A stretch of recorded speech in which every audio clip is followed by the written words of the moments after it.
ভাই রে ভাই, আপনি কি জানেন আপনার মোবাইল ফোনে যতগুলো ছবি তুলেছেন, যতগুলো ভিডিও করেছেন, সমস্ত ছবি ভিডিওগুলো ফেসবুকের কাছে চলে গিয়েছে?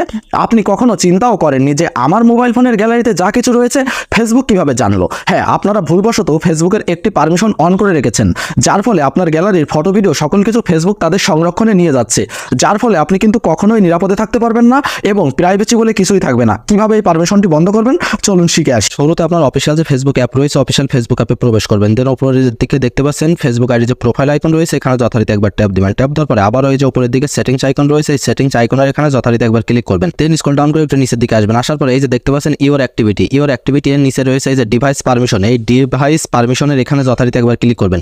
ক্লিক করার পর স্ক্রল ডাউন করে নিচের দিকে আসার পরে এই যে ফটো অ্যান্ড ভিডিওস বলে একটি অপশন রয়েছে, একেবারে লাস্টে ডান সাইডে রয়েছে সি ইনফো, এই সি ইনফোর এখানে যথারীতি একবার ট্যাপ দিবেন। দেন স্ক্রল ডাউন করে নিচের দিকে আসবেন। আসার পরে আপডেট সেটিংস বলে অপশন রয়েছে, এখানে যথারীতি একবার ট্যাপ দিবেন। ট্যাপ দেওয়ার পরে ওপেন ডিভাইস সেটিংস, এখানে যথারীতি একবার ক্লিক করবেন। ক্লিক করার পরে এই যে পারমিশনস বলে অপশন রয়েছে, পারমিশনসের এখানে যথারীতি একবার ট্যাপ দিবেন। ট্যাপ দেওয়ার পরে এই যে ক্যামেরা রয়েছে, ক্যামেরার এখানে জাস্ট একবার ট্যাপ দিবেন। ট্যাপ দেওয়ার পরে এই যে ডন্ট অ্যালো, এখানে জাস্ট একবার টিক করে দিবেন। দেন ব্যাক বাটনে একবার ক্লিক করবেন। ক্লিক করার পরে ফাইলস অ্যান্ড মিডিয়া, এখানে একবার ট্যাপ দিবেন। ট্যাপ দেওয়ার পরে এটিও সেমভাবে ডন্ট অ্যালোতে প্রেস করে এখানে টিক দিবেন। দেন ব্যাক বাটনে একবার ক্লিক করবেন।